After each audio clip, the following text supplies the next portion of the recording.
Hello friends, मैं दीपक कुमार मिश्रा आप सभी का बहुत बहुत स्वागत करता हूं अपने चैनल पे। आज हम लोग पढ़ने वाले हैं बहुत ही इंपॉर्टेंट टॉपिक, सभी एग्जाम के व्यू से। सभी एग्जाम, चाहे वो बीपीएससी, यूपीएससी, एसएससी, रेलवे, जो भी एग्जाम है, बिहार दरोगा, बिहार पुलिस, सभी एग्जाम के लिए करंट अफेयर्स का वैल्यू बहुत बहुत ज्यादा है। और उसी वैल्यू को हम लोग भी वैल्यू देते हुए आज हम लोग डेली करंट अफेयर्स देखेंगे। और आज डेली करंट अफेयर्स में हम लोग देखेंगे 3 मई, 4 मई, 5 मई और 6 मई का सारा करंट अफेयर्स देखेंगे। बहुत ही इंपॉर्टेंट और जबरदस्त करंट अफेयर्स देखेंगे। आप सभी के एग्जाम के लिए बहुत ही इंपॉर्टेंट क्वेश्चन आता है। इस करंट अफेयर्स का वैल्यू हम लोग देते हैं क्योंकि डेली करंट अफेयर्स जो अभी हम पढ़ा रहे हैं उसी से आपका 4 महीना 5 महीने के बाद जो भी करंट अफेयर्स का क्वेश्चन आएगा तो इसी से आएगा। यानी कि डेली करंट अफेयर्स जो भी आपको पढ़ाया जा रहा है यहाँ पे बहुत ही इंपॉर्टेंट है, आपके एग्जाम के पॉइंट ऑफ व्यू से बहुत ही इंपॉर्टेंट है। सभी चीजों का अभी एग्जाम का वैकेंसी आने वाला है, भले ही कैंसिल हो रहा है लेकिन आ रहा है। यानी कि वैकेंसी भी आ रहा है और एग्जाम डेट आने के बाद फिर कैंसिल भी हो रहा है, ताकि सही तरीके से पारदर्शिता से एग्जाम को लिया जा सके। लेकिन अब कितना दूर तक कामयाब होते हैं गवर्नमेंट सरकार, चाहे वो बिहार सरकार हो, चाहे वो अभी इंडिया जो सेंट्रल गवर्नमेंट है वो हो, मतलब दोनों का तो वही हो रहा है। दोनों जगह क्वेश्चन लीक हो रहा है, क्वेश्चन लीक होने के बाद एग्जाम कैंसिल हो रहा है। यानी कि वो सेंट्रल लेवल पे भी देखे, अभी हम लोग नीट की परीक्षा को जो है अभी हाल ही में रद्द कर दिया गया था, फिर से नया डेट जो है निकालने वाले हैं, तो उसको जो है रद्द कर दिया गया और उसको रद्द करने के बाद जो है पुनः परीक्षा आयोजन किया जाएगा। तो ये सब हम लोग देख ही रहे हैं कि एग्जाम का जो स्तर है किस तरह से उसमें जो है पेपर लीक होने का चांस ज्यादा बढ़ गया है। पहले तो स्टेट लेवल में सुनने को मिलता था ज्यादातर, पर अब तो सेंट्रल लेवल पे भी एग्जाम पे क्वेश्चन लीक होने लगे हैं।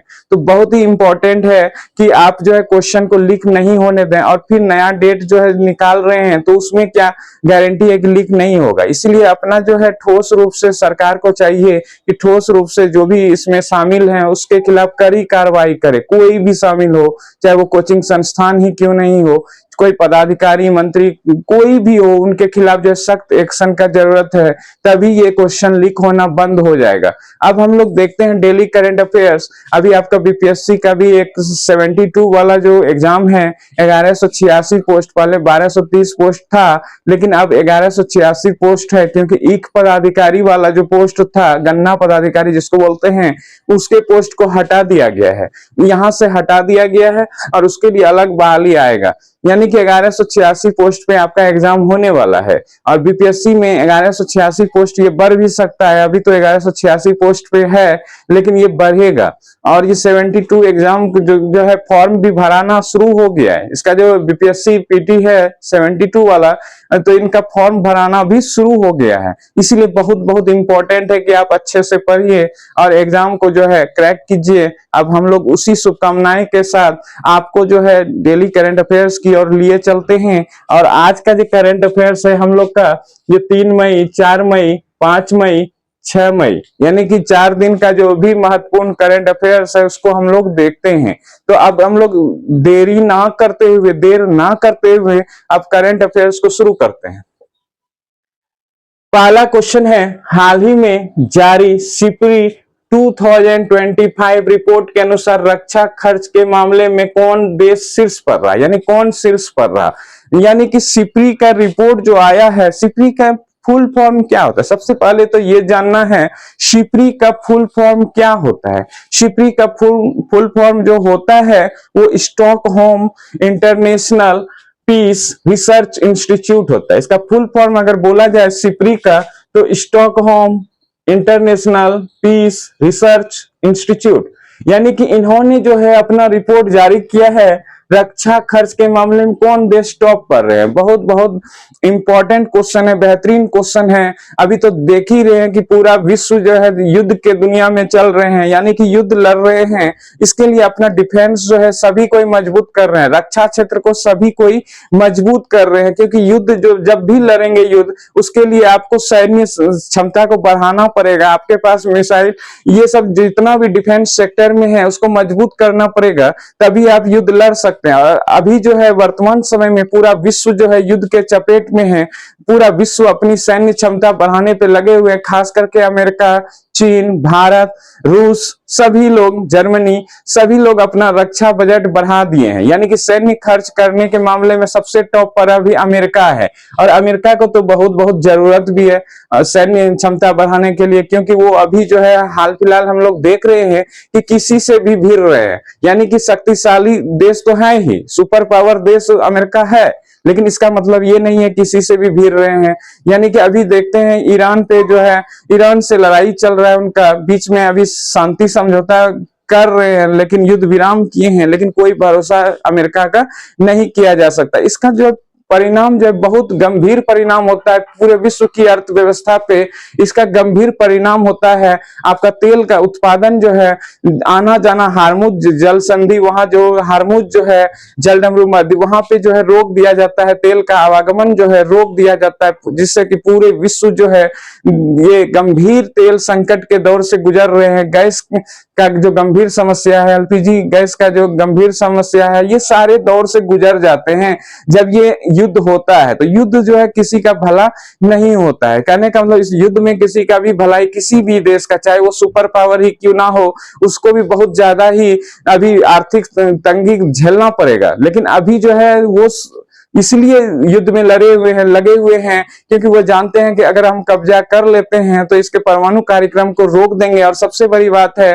परमाणु कार्यक्रम तो ये कहने का बात है, लेकिन सबसे बड़ा जो उसका मकसद है कि ईरान का जो तेल भंडार है उस पर कब्जा करना सबसे इंपॉर्टेंट चीज है, जो कि वो बोलते हैं कि हम इसके लिए नहीं लड़ रहे, हम इनके परमाणु कार्यक्रम को रोकने के लिए लड़ रहे हैं, वो तो बात है ही, लेकिन इसका मेन मकसद है तेल पे कब्जा करना, पूरे विश्व के तेल पर, तेल भंडार पर कब्जा करना। अमेरिका का यही मकसद है, पूरा विश्व को जो है अपने कब्जे में करना। और ये होने वाला नहीं है, मतलब कोशिश तो करेंगे ही, जब वो सुपर पावर है तो कोशिश करेंगे ही, लेकिन बाकी जो देश हैं वो भी चुप नहीं बैठेंगे, वो भी अपने अपने ढंग से इनका विरोध कर रहे हैं और करना भी चाहिए। किसी एक आदमी का जो सुपर पावर जो है बनने की चाह है तो उसको जो है रोकना जरूरी है, नहीं तो पूरे विश्व के देशों पे खतरा है, भारत पे भी खतरा है। रूस तो अमेरिका का दुश्मन है ही, यानी कि चीन से अभी दोस्ती चल रहा है, लेकिन ये अंदर का लड़ाई ही चल रहा है। चीन और अमेरिका के बीच में हमेशा लड़ाई चलता है और वो सुपर पावर बनने की राह पे चीन भी है, इसीलिए अमेरिका और चीन में तो हमेशा लड़ाई है। अब देखते हैं अमेरिका के बारे में थोड़ा सा जानकारी लेते हैं। ये रिपब्लिकन, अभी जो सरकार है अमेरिका में किस पार्टी का है? रिपब्लिकन पार्टी का अभी सरकार है वर्तमान समय में। और रिपब्लिकन पार्टी के जो अभी राष्ट्रपति हैं वो, और अमेरिका के राष्ट्रपति हैं 47वें राष्ट्रपति सॉरी डोनाल्ड ट्रंप हैं। अभी जो राष्ट्रपति हैं कौन है? डोनाल्ड ट्रंप हैं। और यहाँ के जो जेडी विंस हैं अभी यहाँ के उपराष्ट्रपति 50वां, और 47वां राष्ट्रपति हैं डोनाल्ड ट्रंप। ये 45वां भी रहे थे और अभी वर्तमान में 47वां भी राष्ट्रपति हैं। और इस बार जो राष्ट्रपति बने हैं पूरे विश्व में उथल पुथल मचा के रखे हैं। अब देखते हैं इसका गंभीर परिणाम क्या होता है आगे चल के। तो अमेरिका टॉप पे रहा सैन्य खर्च के मामले में। अमेरिका जो है अपने रक्षा बजट में सबसे ज्यादा खर्च किए हैं और ये टॉप पे रहे। सेकेंड पोजीशन कौन देश रहा? सेकेंड पोजीशन पे कौन से देश का रहा? तो यह है चीन। सेकेंड पोजीशन चीन का रहा, थर्ड पोजीशन जो है रूस का रहा, और चौथा जो फोर्थ पोजीशन है वो जर्मनी का रहा, और पांचवा पोजीशन अपना भारत। यानी कि भारत भी 5वें पोजीशन पे है। रक्षा बजट में अभी 8.9% की बढ़ोतरी किया है पिछले वर्ष की तुलना में, यानी 2024 के तुलना में 25 में जो है उन्होंने 8.9% का बढ़ोतरी किया है अपने रक्षा बजट में। और अभी अपना रक्षा बजट 2025 में कितना पेश किया? 92.1 अरब डॉलर, 92.1 अरब डॉलर के साथ ये सैन्य खर्च के मामले में 5वें स्थान पे है। और होना भी चाहिए, रक्षा बजट को अपना मजबूत करना ही चाहिए। सभी सरकार का जो है अभी के समय में, अभी के युद्ध के समय में सभी को अपना अपना जो है डिफेंस जो है मजबूत रखना चाहिए। कब कहाँ युद्ध होगा कहना मुश्किल है। अब आते हैं दूसरा क्वेश्चन। अब सेकंड क्वेश्चन देखते हैं, हाल ही में किस यूरोपीय देश ने लिथियम उत्पादन की पूरी चेन स्थापित की है? बहुत बहुत इंपॉर्टेंट क्वेश्चन है। यहाँ पे क्वेश्चन जो पूछा जाता है लिथियम की पूरी चेन स्थापित किया है। कहने का मतलब है लिथियम का जो निकाला जाता है फिर इसको प्यूरिफाई करेगा, सब काम यही होगा। यानी कि सारा काम लिथियम को निकालने से लेके उसको शुद्धिकरण करने, प्यूरिफाई करने, सारे चीजों का काम जो है यहीं से होगा। और ये देश है कहाँ? फिनलैंड। ये फिनलैंड में ये किया जा रहा है स्थापित। और हाल ही में पूछा गया है, हाल ही में किस यूरोपीय देश ने लिथियम उत्पादन की पूरी चेन स्थापित किया है? तो ये है लिथियम। अब लिथियम जो है किसने किया है? फिनलैंड ने। अब देखते हैं राजधानी इसका कहाँ है। बहुत ही इंपॉर्टेंट क्वेश्चन है। फिनलैंड को जो है जानते हैं हम लोग झीलों का देश कहा जाता है। फिनलैंड के बारे में जानते हैं कि यहाँ पे नोकिया की कंपनी भी है, हेडक्वार्टर है। नोकिया कंपनी की हेडक्वार्टर भी फिनलैंड में ही है। इन्हें झीलों का देश भी कहते हैं। और फिनलैंड के बारे में ये भी हम लोग जानते हैं, बहुत ही इंपॉर्टेंट है कि इनकी राजधानी जो है हेलसिंकी है, यानी कि हेलसिंकी इसकी राजधानी है। इनकी मुद्रा का नाम है यूरो। और यहाँ के जो राष्ट्रपति हैं वो है अलेक्जेंडर स्टब, यानी कि यहाँ के राष्ट्रपति जो है कौन है? Alexander Stubb.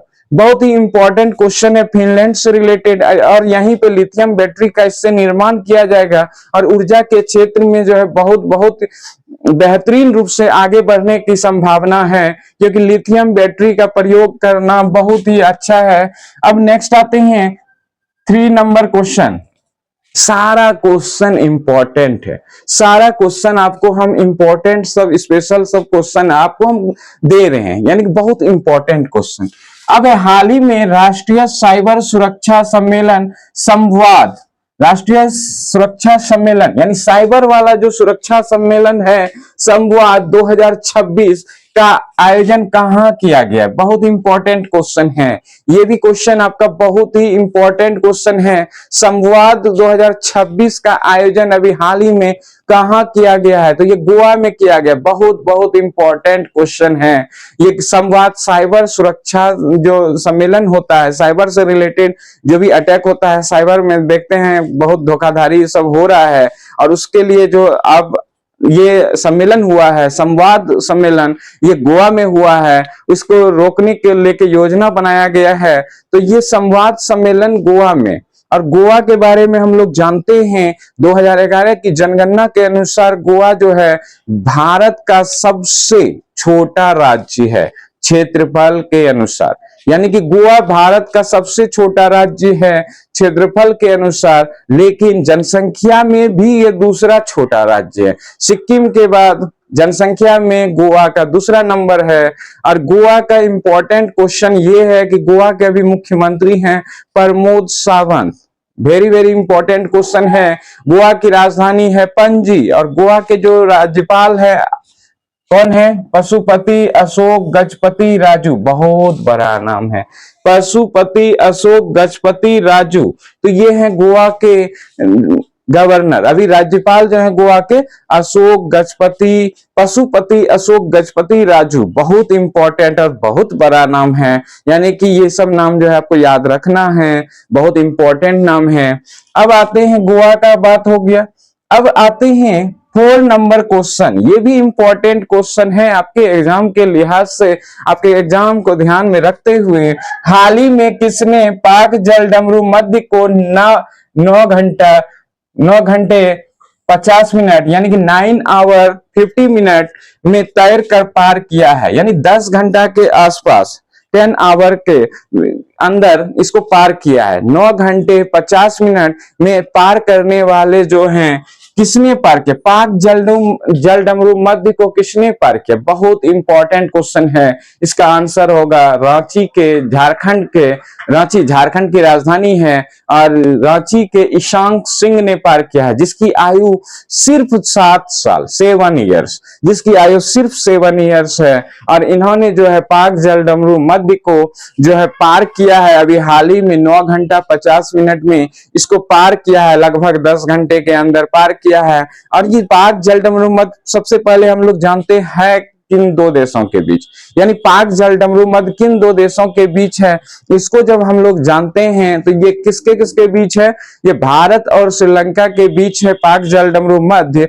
और पाक जलडमरू मध्य जो है ये लगभग 29 से 30 किलोमीटर रेंज है, मतलब दोनों के बीच का जो रेंज है पाक जलडमरू मध्य का वो 29 से 30 किलोमीटर है, और उसको इन्होंने पार किया है 9 घंटा 50 मिनट के अंदर। ईशांक सिंह झारखंड के, और झारखंड के बारे में हम लोग जानते हैं, झारखंड में अभी जेएमएम पार्टी की सरकार है, गठबंधन में है कांग्रेस भी और राजद भी, तो वहां पे हेमंत सोरेन है, वहां के मुख्यमंत्री हैं, और झारखंड के जो राज्यपाल हैं वो संतोष गंगवार हैं। वेरी वेरी इंपॉर्टेंट क्वेश्चन है, राज्यपाल हो मुख्यमंत्री हो ये सब क्वेश्चन एग्जाम में पूछ देता है, और इस लिहाज से बहुत इंपॉर्टेंट है। अब हम लोग जानते हैं झारखंड बिहार से अलग कब हुआ था, झारखंड जो है बिहार से अलग कब हुआ था, ये 15 नवंबर 2000 ईस्वी में ये अलग हुआ था। बहुत इंपॉर्टेंट क्वेश्चन है, 15 नवंबर 2000 ईस्वी में अलग हुआ था, और बहुत बहुत इंपॉर्टेंट क्वेश्चन है।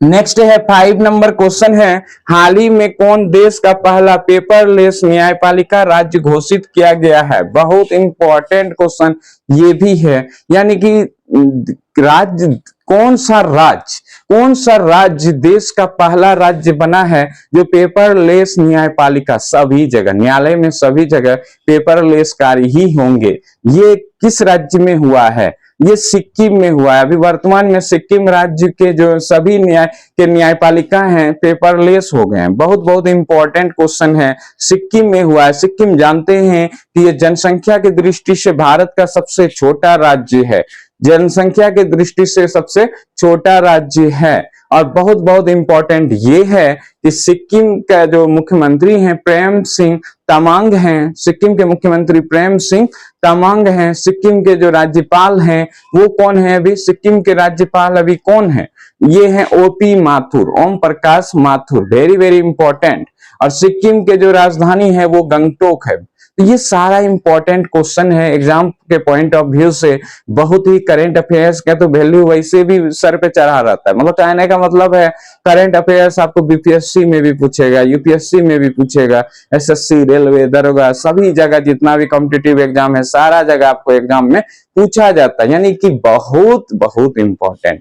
अब 6 नंबर क्वेश्चन देखते हैं, हाल ही में आरबीआई का नया डिप्टी गवर्नर किससे नियुक्त किया गया। बहुत बहुत इंपॉर्टेंट क्वेश्चन है, एग्जाम के पॉइंट ऑफ व्यू से बहुत इंपॉर्टेंट क्वेश्चन है। रोहित जैन को बनाया गया, अभी हाल ही में रोहित जैन को आरबीआई का नया डिप्टी गवर्नर बनाया गया है। वो किसका स्थान लेंगे, टी रविशंकर का स्थान लेंगे, जिनका कार्यकाल अभी हाल ही में पूर्ण गया है, मतलब कंप्लीट हो गया है, यानी कार्यकाल इनका कंप्लीट होने के बाद उनके जगह पे रोहित जैन को चौथे डिप्टी गवर्नर के रूप में, जानते हैं हम लोग कि आरबीआई में एक गवर्नर होते हैं और 4 डिप्टी गवर्नर होते हैं, यानी कि आरबीआई के जो अभी वर्तमान में गवर्नर हैं 26वें गवर्नर हैं वो है संजय मल्होत्रा। तो आरबीआई के 26वें गवर्नर कौन है, संजय मल्होत्रा। और आरबीआई के इससे पहले गवर्नर 25वें कौन थे, तो उर्जित पटेल थे, और उससे पहले शक्तिकांत दास थे। बहुत बहुत इंपॉर्टेंट क्वेश्चन है। आरबीआई के अगर स्थापना बोला जाए तो वो कब हुआ था, 1 अप्रैल 1935 ईस्वी में, किस अधिनियम के द्वारा, 1934। अगर अधिनियम बोला जाए तो 1934, अगर स्थापना बोला जाए तो 1935, 1 अप्रैल 1935 को किया गया था। और आरबीआई के पहले जो गवर्नर थे सर ऑसबॉर्न स्मिथ थे, सर ऑसबॉर्न स्मिथ थे आरबीआई के पहले गवर्नर। लेकिन पहले भारतीय गवर्नर अगर पूछा जाए तो वो सीडी देशमुख है, यानी कि सीडी देशमुख थे भारत के पहले भारतीय आरबीआई के गवर्नर। बहुत बहुत इंपॉर्टेंट क्वेश्चन है, इस टाइप का क्वेश्चन आपको पूछा जाता है। अब आरबीआई का राष्ट्रीयकरण कब हुआ था, ये भी बहुत इंपॉर्टेंट क्वेश्चन आता है। आरबीआई का राष्ट्रीयकरण कब हुआ था, तो वो हुआ था 1 जनवरी 1949 ईस्वी को आरबीआई का राष्ट्रीयकरण, नेशनलाइजेशन हुआ था, और सरकार अपने अंडर में ले लिए थे। और भारत की आजादी के बाद इनका राष्ट्रीयकरण हुआ 1949 में। क्लियर है, 1 जनवरी। ये डेट हमेशा मंथ पूछा जाता है क्योंकि बहुत ज्यादा ही देखिए, स्थापना जो है 1 अप्रैल को हुआ और इसका राष्ट्रीयकरण जो है 1 जनवरी को हुआ। तो ये क्वेश्चन आपको पूछा जाएगा, एग्जाम के पॉइंट ऑफ व्यू से पढ़ना है। और आरबीआई में कितने गवर्नर होते हैं? तो आरबीआई में 1 गवर्नर होते हैं और डिप्टी गवर्नर 4 होते हैं। तो चौथा देखे, अभी रोहित जैन बने हैं आरबीआई के। अभी जो डिप्टी गवर्नर हैं वो रोहित जैन है, बहुत बहुत इंपॉर्टेंट है। तो 3 कौन है? और 3 कौन है? पूनम गुप्ता है आरबीआई के डिप्टी गवर्नर, दूसरा है एस जानकी रमन और तीसरा है श्रेयस कुमार द्रौपदी, यानी सॉरी श्रेयस चंद्र द्रौपदी। तो ये 3 उधर हो गए और चौथा हो गए रोहित जैन। ये टी रविशंकर का जगह लेंगे, बहुत इंपॉर्टेंट क्वेश्चन है। अब आते हैं 7 नंबर क्वेश्चन, बहुत बहुत इंपॉर्टेंट है। हाल ही में पंचायत उन्नति सूचकांक 2.0 में किस राज्य को पहला स्थान दिया गया? बहुत इंपॉर्टेंट क्वेश्चन है, स्पेशल क्वेश्चन है, एग्जाम के पॉइंट ऑफ व्यू से बहुत ही इंपॉर्टेंट क्वेश्चन है। यानी कि सरकार का शुरू से जोर दिया गया है पंचायत पे, यानी कि पंचायत के स्तर पे भी शासन चलता है। तो उसमें जो है सबसे टॉप जो है पंचायत उन्नति 2.0 में सबसे टॉप पर कौन रहे हैं? तो ये अभी वर्तमान में त्रिपुरा को पहला स्थान मिला है। बहुत बहुत इंपॉर्टेंट क्वेश्चन है कि पंचायत उन्नति सूचकांक 2.0 में किस राज्य को पहला स्थान दिया गया है? बहुत बहुत इंपॉर्टेंट क्वेश्चन है। ये त्रिपुरा को पहला स्थान दिया गया है। और त्रिपुरा के बात आते हैं, त्रिपुरा ही वो राज्य है जो वेरी वेरी इंपॉर्टेंट क्वेश्चन है। त्रिपुरा से रिलेटेड जो क्वेश्चन आता है, ये आता है त्रिपुरा के मुख्यमंत्री कौन है? त्रिपुरा के अभी वर्तमान में मुख्यमंत्री हैं मुख्यमंत्री मानिक शाह। और त्रिपुरा के जो अभी वर्तमान में राज्यपाल हैं इंद्रसेन रेड्डी हैं। त्रिपुरा के जो राज्यपाल हैं अभी वर्तमान में इंद्रसेन रेड्डी हैं। त्रिपुरा की राजधानी अगरतला है। ये बहुत बहुत इंपॉर्टेंट क्वेश्चन है, त्रिपुरा से रिलेटेड क्वेश्चन आपको आता है। और ये पंचायत जो है सूचकांक में 2.0 में त्रिपुरा को पहला स्थान मिला था, बहुत इंपॉर्टेंट। अब आते हैं 8 नंबर क्वेश्चन। हाल ही में भारत का पहला एकीकृत बासमती और जैविक प्रशिक्षण केंद्र कहां स्थापित किया जा रहा है? बहुत बहुत इंपॉर्टेंट क्वेश्चन, ये वाला भी क्वेश्चन बहुत ही इंपॉर्टेंट क्वेश्चन है, आपके एग्जाम के पॉइंट ऑफ व्यू से बहुत इंपॉर्टेंट क्वेश्चन है कि भारत का पहला एकीकृत बासमती और जैविक प्रशिक्षण केंद्र कहां स्थापित किया जा रहा है? बहुत बहुत इंपॉर्टेंट क्वेश्चन आपके एग्जाम के पॉइंट ऑफ व्यू से। ये उत्तर प्रदेश में अभी वर्तमान में किया जा रहा है। बासमती से रिलेटेड जो प्रशिक्षण, बासमती जैविक प्रशिक्षण केंद्र और जैविक प्रशिक्षण केंद्र कहां स्थापित किया जा रहा है? उत्तर प्रदेश में। वैसे भी हम लोग जानते हैं कि उत्तर प्रदेश जो है खाद्यान्न उत्पादन में नंबर 1 है। गेहूं, चावल, ये सब मिला के जो खाद्यान्न उत्पादन टोटल देखते हैं हम लोग, उसमें नंबर 1 है। चावल में अभी पीछे हो गए बंगाल से, लेकिन अभी तक नंबर 1 थे। तो पश्चिम बंगाल आगे निकल गए हैं चावल के उत्पादन में सबसे ज्यादा, और प्रति हेक्टेयर बोला जाए तो पंजाब सबसे आगे है। ये क्वेश्चन आपको पूछा जाता है। और गेहूं के उत्पादन में भी जानते हैं कि यूपी का पहला स्थान ही है। अब देखते हैं यूपी से रिलेटेड जो क्वेश्चन आपको पूछा जाएगा, इसको जो क्वेश्चन आपका पूछा जाता है यूनेस्को के गैस्ट्रोनॉमी ऑफ क्रिएटिव सिटी, यानी कि gastronomy of creative city UNESCO के द्वारा जो घोषित किया गया है, इनका स्थान दूसरा भारत के राज्य लखनऊ जो है दूसरा शहर बने हैं। और इससे पहले हैदराबाद को शुरुआत में घोषित किया गया था। और ये लखनऊ वाला क्वेश्चन आपको होमगार्ड में भी पूछ चुका है, यानी कि वेरी वेरी इंपॉर्टेंट क्वेश्चन है। लखनऊ के बारे में जब हम लोग आते हैं तो ये लखनऊ किस नदी के किनारे है? गोमती नदी के किनारे स्थित है। अब लखनऊ को हम लोग जानते हैं कि इनको नवाबों का शहर भी कहते हैं। वेरी वेरी इंपॉर्टेंट और बहुत आने वाला क्वेश्चन है। इस टाइप का क्वेश्चन ही आपको देखने को मिलता है। अब यूपी के जो मुख्यमंत्री हैं योगी आदित्यनाथ हैं, किसी को डाउट अभी नहीं है, सभी के मुंह पे जुबान पे हैं योगी आदित्यनाथ, क्योंकि वो अपना काम ही बहुत बेहतरीन ढंग से करते हैं। प्रशासन क्षमता उसका जो है उनका बहुत ही अच्छा था। और ये गोरखपुर के जो है मठ के पीठाधीश भी थे। मतलब कहने का मतलब था कि ये योगी जी जो है साधु भी हैं, और योगी जी जो है देश को जो है अगला नेतृत्व देने के लिए तैयार है। अगर पॉसिबल हो तो वो देश के प्रधानमंत्री भी बन सकते हैं। तो योगी आदित्यनाथ अभी यूपी के मुख्यमंत्री हैं और उसके अलावा राज्यपाल जो है वो है आनंदीबेन पटेल।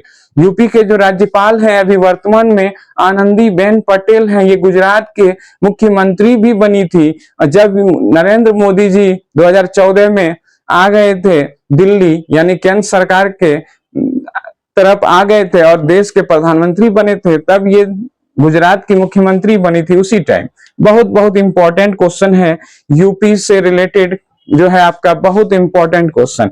यूपी की राजधानी तो जान ही गए, लखनऊ। अब 9 नंबर क्वेश्चन, हाल ही में भारत में फार्मूला 1 कार्यक्रम का ब्रांड एम्बेसडर किसे नियुक्त किया गया? बहुत बहुत इंपॉर्टेंट क्वेश्चन है। अभी हाल ही में भारत में फार्मूला 1 कार्यक्रम का ब्रांड एम्बेसडर किसे नियुक्त किया गया है? ये भी इंपॉर्टेंट क्वेश्चन है आपके एग्जाम को देखते हुए। श्रेयस अय्यर। अभी हाल ही में जो फार्मूला 1 कार्यक्रम जो भारत में चलेगा, उससे रिलेटेड जो है फार्मूला 1 को जो बढ़ावा दिया जाएगा, डिजिटल रूप से जो चलेगा, और इसके लिए आपको फार्मूला 1 कार्यक्रम के ब्रांड एम्बेसडर श्रेयस अय्यर को बनाया गया है। श्रेयस अय्यर भारतीय क्रिकेट टीम के खासकर वनडे में सबसे महत्वपूर्ण खिलाड़ी हैं, चौथे पोजीशन पे खेलने में सबसे महत्वपूर्ण खिलाड़ी हैं। और वर्ल्ड कप जो 2027 होने वाला है, तो इसमें भी आप देखेंगे कि ये महत्वपूर्ण भूमिका निभाएंगे। और श्रेयस अय्यर जो है अभी पंजाब के जो है आईपीएल में पंजाब टीम के कप्तान हैं, पीबीकेएस के कप्तान हैं। इन्हें सरपंच साहब भी उपनाम इसको दिया जाता है। बहुत ही क्लीन हिटर हैं बॉल के और बहुत अच्छे खेलते हैं। अब देखते हैं, इसीलिए इनको फार्मूला 1 कार्यक्रम का ब्रांड एम्बेसडर नियुक्त किया गया है। बहुत इंपॉर्टेंट क्वेश्चन आने वाला है। अब है 10 नंबर क्वेश्चन, हाल ही में इसरो ने संयुक्त चंद्रयान 5 लुपैक्स, उसका नाम है लुपैक्स, मिशन के लिए किस देश में स्थल मूल्यांकन शुरू किया? मतलब किस देश में ये करेंगे? चंद्रयान 5 का जो है परीक्षण जो है मिशन लॉन्च करेंगे, तो ये किस देश में? इसके लिए स्थल जगह ढूंढा जा रहा है। किस देश में? जापान में। बहुत इंपॉर्टेंट क्वेश्चन है। जापान में ये जगह ढूंढ रहे हैं, इसरो के द्वारा ढूंढा जा रहा है। और उनका जो एजेंसी है जाक्सा, यानी कि JAXA, तो वहां की एजेंसी के साथ मिलकर यह लॉन्च करने की तैयारी में है चंद्रयान 5। इसीलिए जापान में ढूंढ रहे हैं जगह। और जापान के बारे में जब हम लोग जानते हैं, जापान की राजधानी है टोक्यो, जापान की मुद्रा है येन, और जापान के जो वहां पे प्रधानमंत्री हैं और साइने तकाइची हैं। वहां के जो प्रधानमंत्री हैं वो साइने तकाइची हैं, और ये देश की पहली महिला प्रधानमंत्री भी बनी है। बहुत इंपॉर्टेंट क्वेश्चन है। ये साइने तकाइची जो है देश की पहली महिला प्रधानमंत्री बनी है जापान की। बहुत बहुत इंपॉर्टेंट, और उसकी मुद्रा है येन। और बहुत ही इंपॉर्टेंट क्वेश्चन इससे पूछा जाए। देखते हैं 11 नंबर क्वेश्चन, बहुत ही इंपॉर्टेंट क्वेश्चन है। 11 नंबर क्वेश्चन देखते हैं, हाल ही में माउंट डुकानो ज्वालामुखी में विस्फोट हुआ है, यह किस देश में स्थित है? बहुत बहुत इंपॉर्टेंट क्वेश्चन है। इससे रिलेटेड जो है बहुत ही इंपॉर्टेंट क्वेश्चन है। माउंट डुकानो जो है ज्वालामुखी, ये किस देश में स्थित है? बहुत बहुत इंपॉर्टेंट क्वेश्चन है, और ये इंडोनेशिया में स्थित है। बहुत ही इंपॉर्टेंट क्वेश्चन, आपके एग्जाम के पॉइंट ऑफ व्यू से बहुत ही इंपॉर्टेंट क्वेश्चन है। ये माउंट डुकानो जो है इंडोनेशिया में स्थित है। यहाँ पे हाल ही में जो है विस्फोट हुआ है। इंडोनेशिया के बारे में हम लोग जानते हैं, इंडोनेशिया की राजधानी जकार्ता है। इंडोनेशिया की मुद्रा जो है इंडोनेशियन रुपया है, और इंडोनेशिया के जो राष्ट्रपति हैं प्राबोवो सुबियांतो हैं। तो बहुत इंपॉर्टेंट क्वेश्चन आपको एग्जाम के पॉइंट ऑफ व्यू से ये आता है। इंडोनेशिया और भारत के बीच में गरुड़ शक्ति सैन्य अभ्यास होता है। गरुड़ शक्ति सैन्य अभ्यास जो है भारत और इंडोनेशिया के बीच में होता है। तो आज हम लोग देखें, इंडोनेशिया सबसे बड़ा विश्व का द्वीप समूह है, और इसके अलावा जो यहाँ पे सुंडा जल डमरू मध्य जो है जावा द्वीप, ये सारा यहीं पे पाए जाते हैं। इंडोनेशिया का स्थान जो है विश्व में चौथा है अकॉर्डिंग पॉपुलेशन, यानी आबादी के अनुसार इंडोनेशिया का स्थान विश्व में चौथा है, लेकिन मुस्लिम आबादी के अनुसार इनका स्थान पहला है। बहुत बहुत इंपॉर्टेंट क्वेश्चन है। मुस्लिम आबादी के अनुसार इनका स्थान इंडोनेशिया का प्रथम स्थान पे है। तो ये सारा करंट अफेयर्स आज हम लोग देखे 3 मई यानी कि 3 मई 4 मई, 5 मई, 6 मई का जो भी करंट अफेयर्स था, उन सारे करंट अफेयर्स को हम लोग आज देखे। और आप सबका सपोर्ट करने के लिए बहुत ज्यादा आप लोगों का सपोर्ट है, आप लोगों का बहुत ज्यादा प्यार है। उस प्यार को ही ध्यान में रखते हुए हम करंट अफेयर्स को बना रहे हैं और फिर हिस्ट्री, ज्योग्राफी इस सब तरफ भी जाएंगे। तो आप सभी का बहुत बहुत सपोर्ट करने के लिए धन्यवाद। धन्यवाद।